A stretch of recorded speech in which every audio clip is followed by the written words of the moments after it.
Welcome back to True Vine Talks with Rachel and Linda. It's been a minute, but we're happy that we're here. And today we're going to talk about something very important, of course.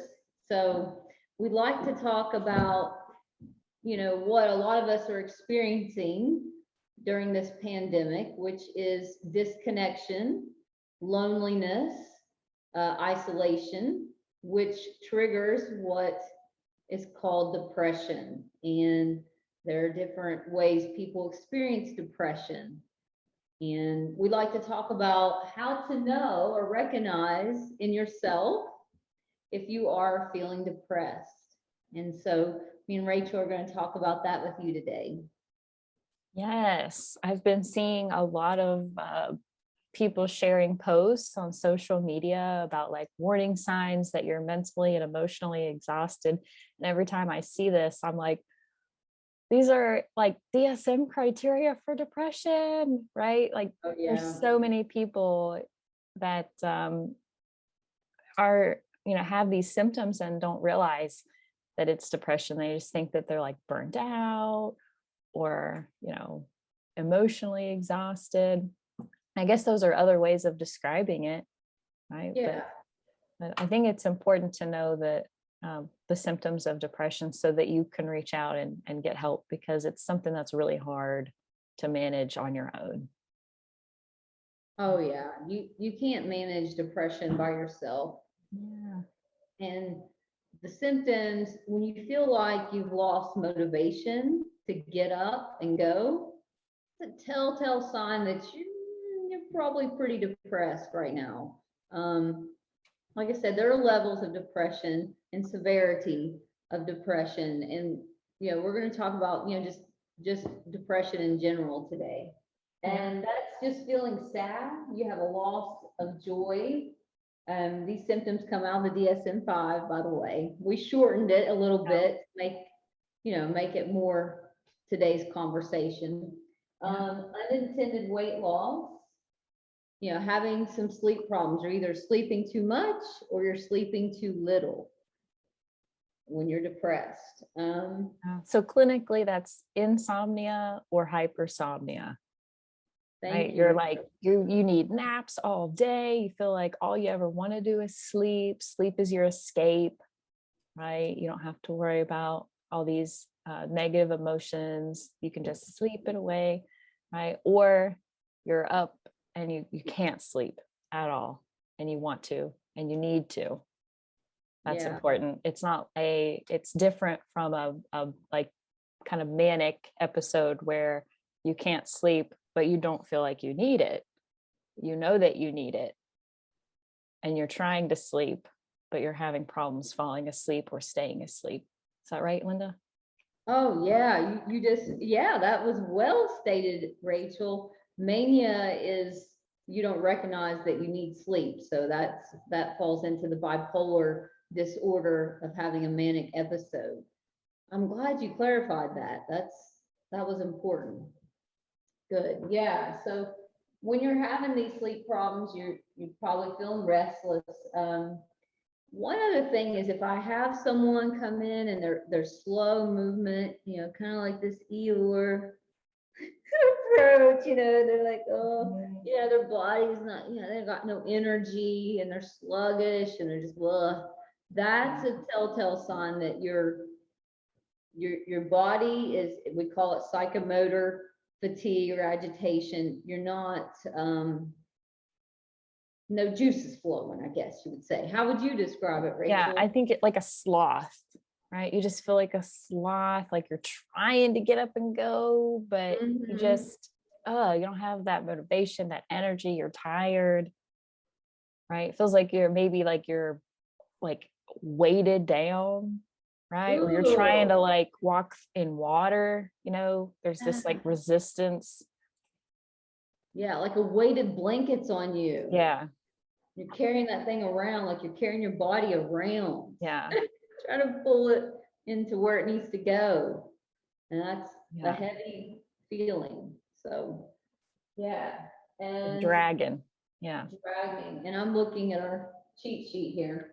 Fatigue, and what is, the difference between fatigue and feeling sluggish? Not a whole lot, other than you don't have any energy. You wake up not feeling motivated to get up and go. Your get up and go's gone. You just don't have it. Is that how you would describe fatigue, Miss Rachel? Yeah, just like even if you're not having the sleep problems, you can still have fatigue, because you can be like, I know I'm well rested and I shouldn't be tired, but I'm tired all the time. Like I don't have any energy. My tank is on empty all the time. Yeah, and you've already had enough rest. You weren't sleeping. Yeah. And so oftentimes there's a lot of worthlessness and feelings of guilt, just feeling like, man, I'm not getting anything right. I'm not good enough. I'm not worthy. No one cares. Yeah, it's important to make the distinction that it's inappropriate guilt, right? This is not the guilt where you did something that you regret, right? And you want this person to forgive you, right? This is like you just feel guilty and like everything's your fault all the time. Right? Like I just feel like I can never get it right, but you know that you're not really doing anything wrong or bad, but it just feels like you are. Like you've convinced yourself you are.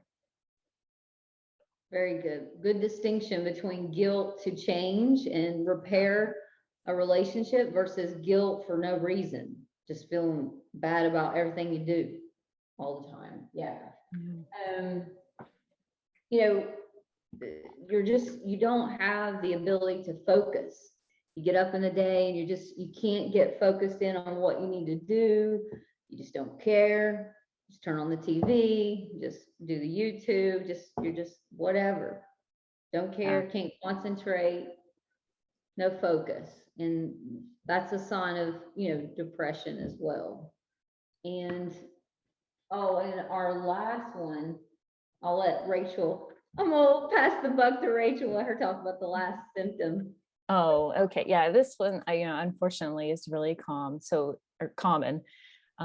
It's the, thoughts of death, right? Or, hopelessness, not wanting to be around anymore, right? And so if you're listening to the podcast right now and you're having any thoughts of suicide or self-harm, please call, 911 or go to your nearest emergency room. This is one of the most severe symptoms of depression. And I don't want anyone out there struggling with this, not knowing what to do. So please go to the emergency room or call 911 if you're having thoughts of suicide. But it's important to mention, because I want people to know that this is a symptom. And so if you're experiencing this, it doesn't mean that there's something wrong with you. Right? I think that it's not mentioned enough how common this is. Right? I have so many people share with me that they would never do anything to hurt themselves, and they don't necessarily want to die, but they cannot shake these thoughts of, I'd be totally okay if I fell asleep and just didn't wake up. Or, if God's ready to take me, like, I'm not afraid. Yeah. So you have it, and if you get to that place, you've definitely lost your sense of meaning and purpose. Here. And that's what we mean by hopelessness. Hopelessness. Yes. When you're feeling that hopeless that you don't want to keep on living, you are in that danger zone, and you need to dial 911, go to your local ER, reach out, and always wait. Just wait a moment, reach out. Your life matters.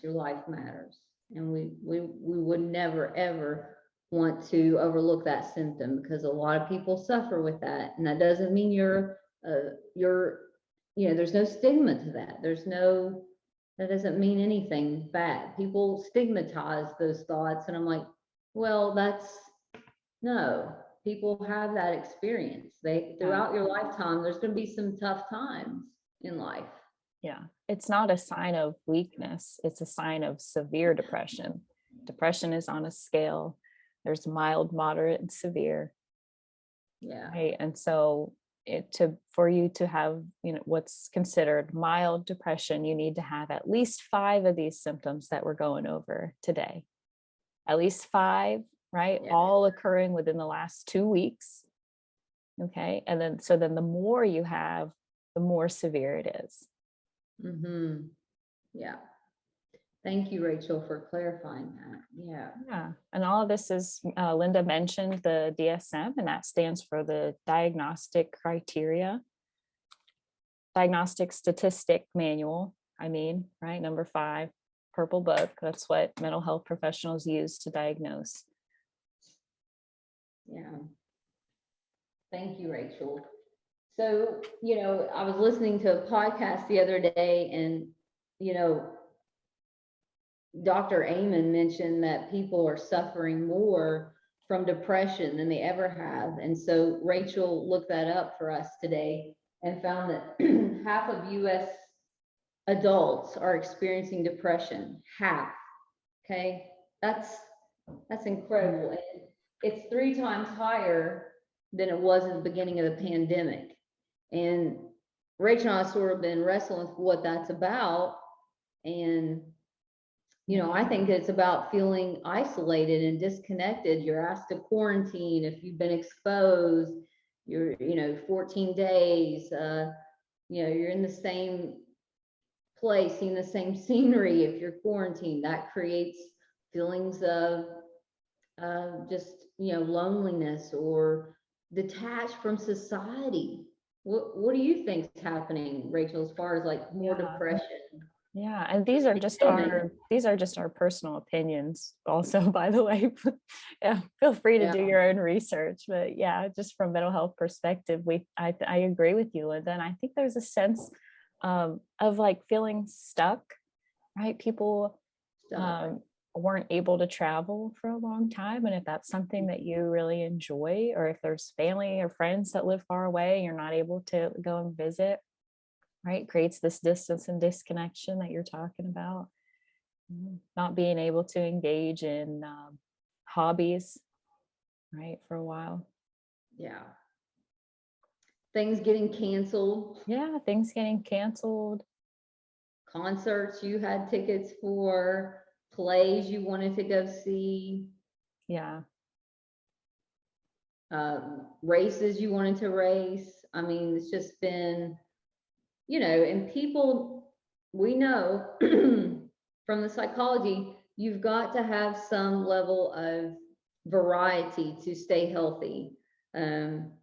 Spontaneity keeps us motivated and helps keep us driving on. And so when you plan something and you don't get to do that, you're going to feel stuck, like Rachel said. And that, I think, what people are describing is they're feeling stuck and hopeless about the future, and that's creating a great deal of depression in individuals and adults, and that statistic, which Rachel mentioned, is not including teenagers or kids.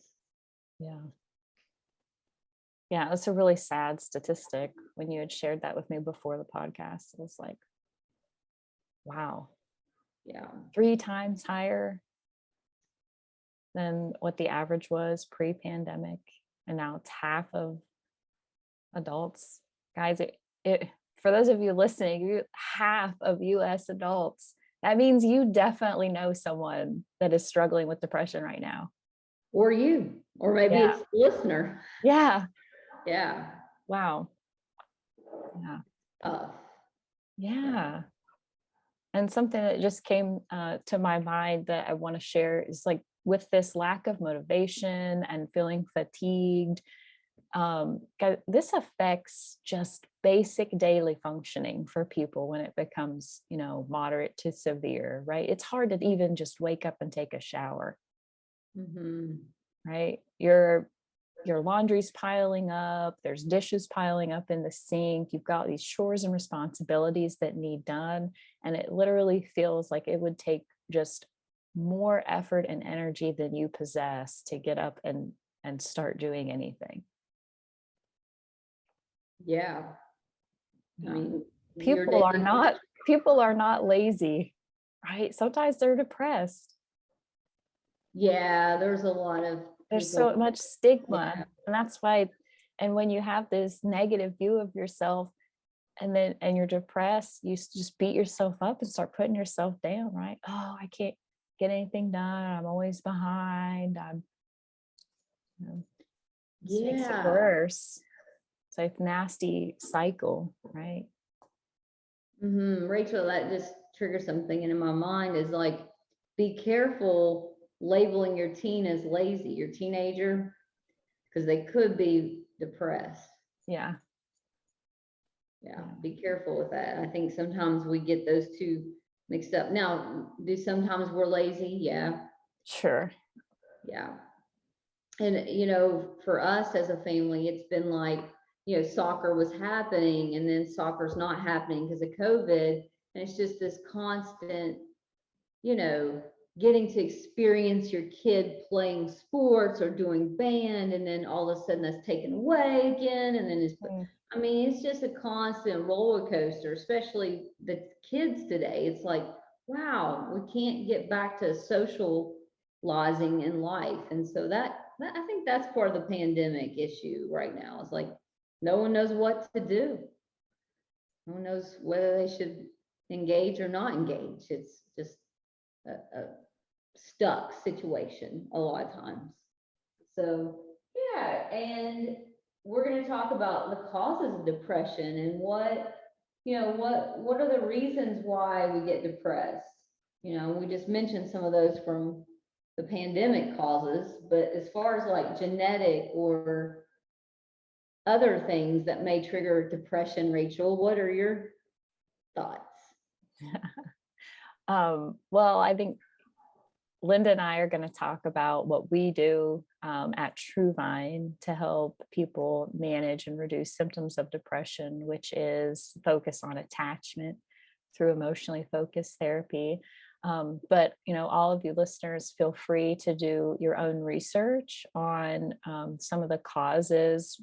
Some people believe that it's genetic and then it can be passed down through family, DNA.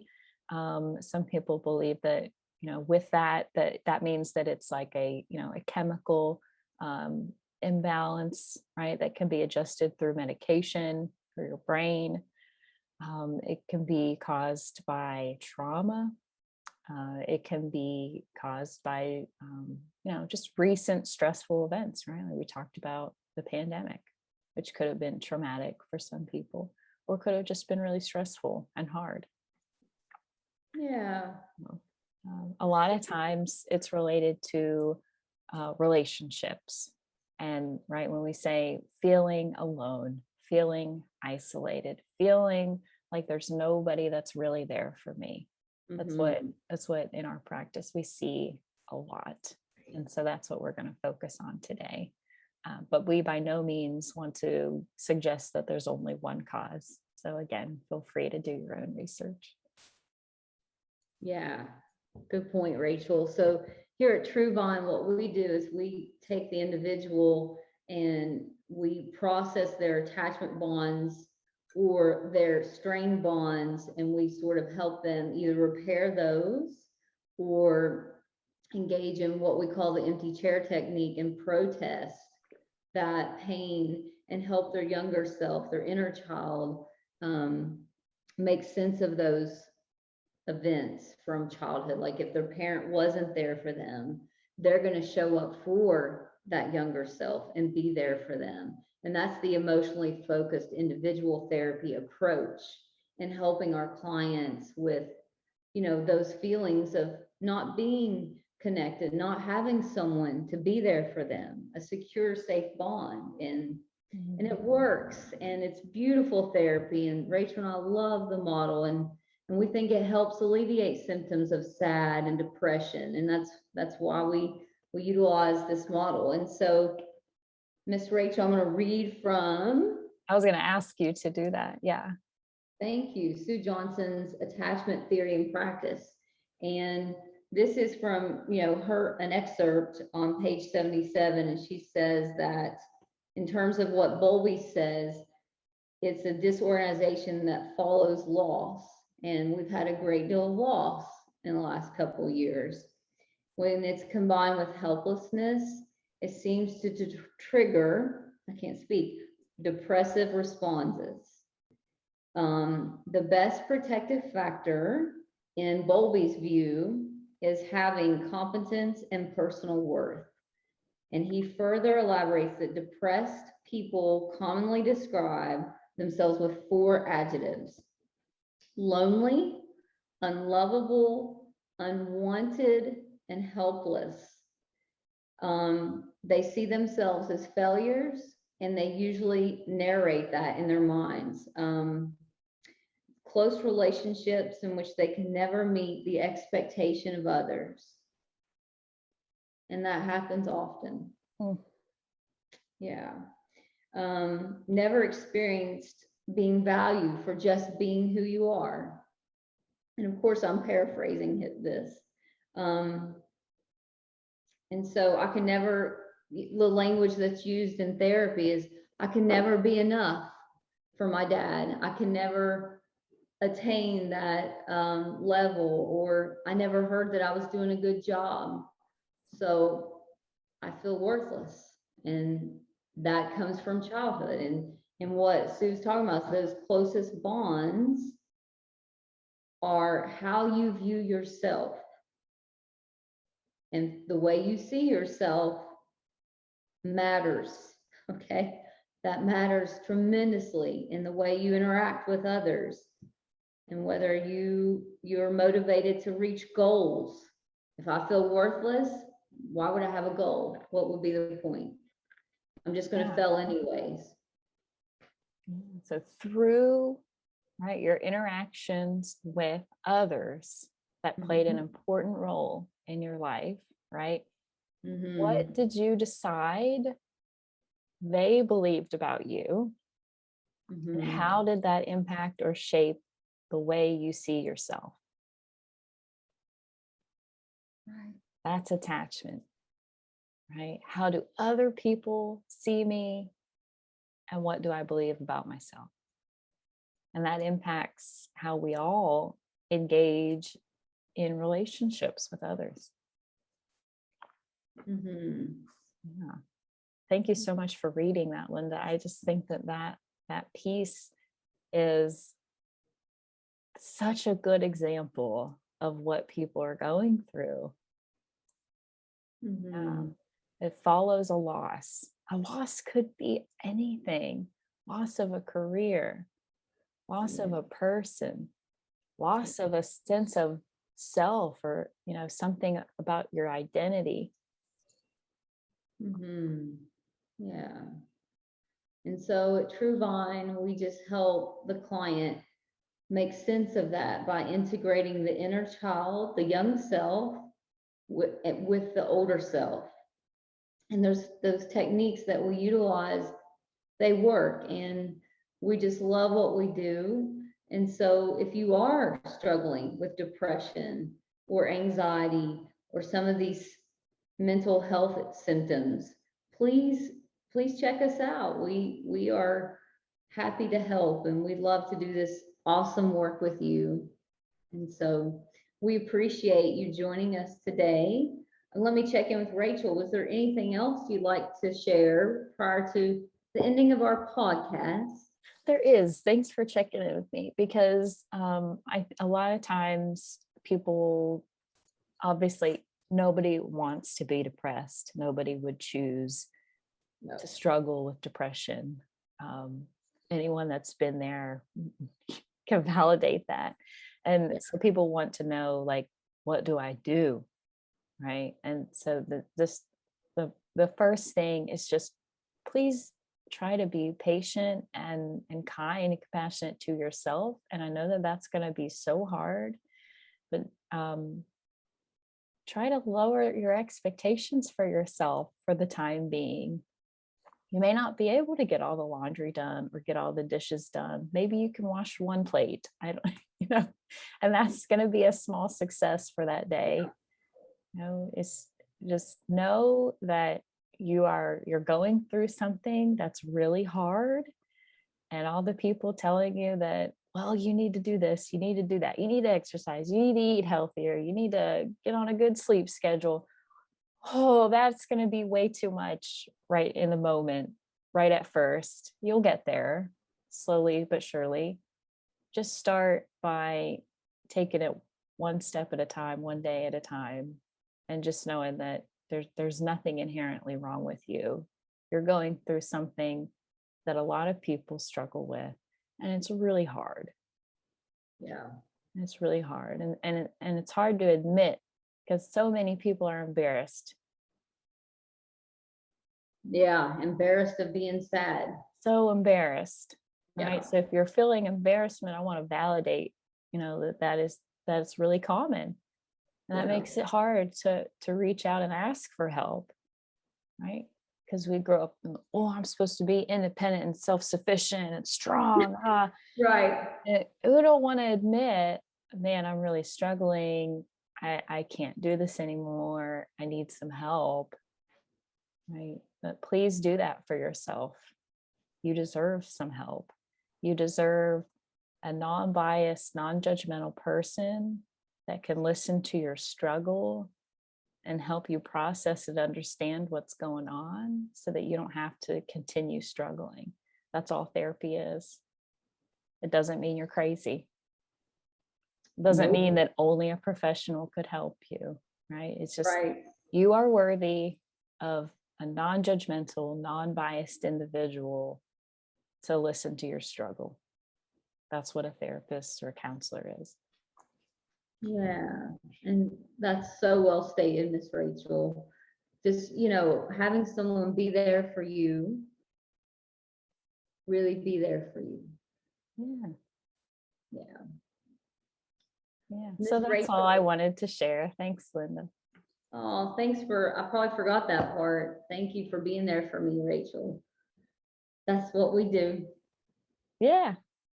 All right, so we're going to continue our series on, symptoms and knowing what's going on as far as, the DSM-5s, considering that, what symptoms you may be experiencing. If you have further questions, you can log on to our website, www.truebondwv.com. That's a mouthful. And we're happy to try to get you on the calendar. We do have a wait list currently, but we do have Miss Caitlin and Miss Marlene as our part-time therapists, so we'll try to get you in. We appreciate you listening to our podcast, and we hope you have a good week. Yeah, take care. Bye.